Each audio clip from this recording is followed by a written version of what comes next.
नमस्कार. परभणी न्यूजमध्ये आपलं स्वागत करतो. मी दिलीप बनकर. पाहूया आजच्या ठळक घडामोडी.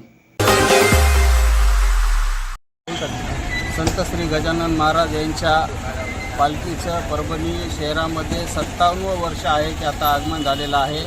त्यानिमित्ताने परभणीमध्ये प्रमोद भाऊ कुटे व सर्व मित्राच्या वतीने दरवर्षीप्रमाणे आम्ही याही वर्षी फ्रूट त्यामध्ये काजू, बदाम, खारीक, खोबरं दरवर्षी जसं वाटतो यावेळी वर्षी वारकरी संप्रदायिकांना सर्व मित्राच्या वतीनं त्यांना अन्नदान वाटप करण्यात आलेले आहे. गजानन महाराज दरवर्षीप्रमाणे विठुरायाच्या भेटीला जात असतात. तर असे अनेक परभणीमध्ये स्थळ आहेत की त्यामध्ये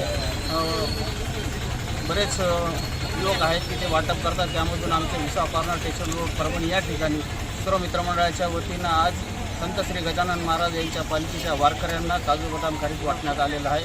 तरी बी सर्व मित्रांचं बी याच्यात त्यांचा मोलाचा वाटा आहे आणि आपण बी सर्वजण इथं उपस्थित राहिले त्याबद्दल सर्व मित्रांचे धन्यवाद. उपक्रम जवळपास 20 वर्षापासून चालू आहे विसाव कॉर्नर स्टेशन रोड परभणी या ठिकाणी. असंच जोपर्यंत हे पालखीचं आगमन परभणीत येत राहील तोपर्यंत आमच्या वतीनं हे वारकरी संप्रदायाला वाटण्याचा कार्यक्रम चालूच राहील. त्याच्या परभणीमध्ये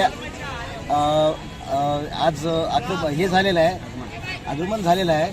त्या निमित्तानं आमचे प्रमोद भाऊ कुटे दरवर्षी वारकरी समाजाला काजू, बदाम, खारीक याचं वाटप करतात आणि याच्याबद्दल हा पुण्याचं काम हा प्रमोद भाऊ कुटे करतात आणि आमचे मित्रमंडळ आम्ही सर्व त्यांना साथ देतो आणि असेच आम्ही आहेत तोपर्यंत असेच प्रमोद भाऊ म्हणतात आम्ही सेवा करू.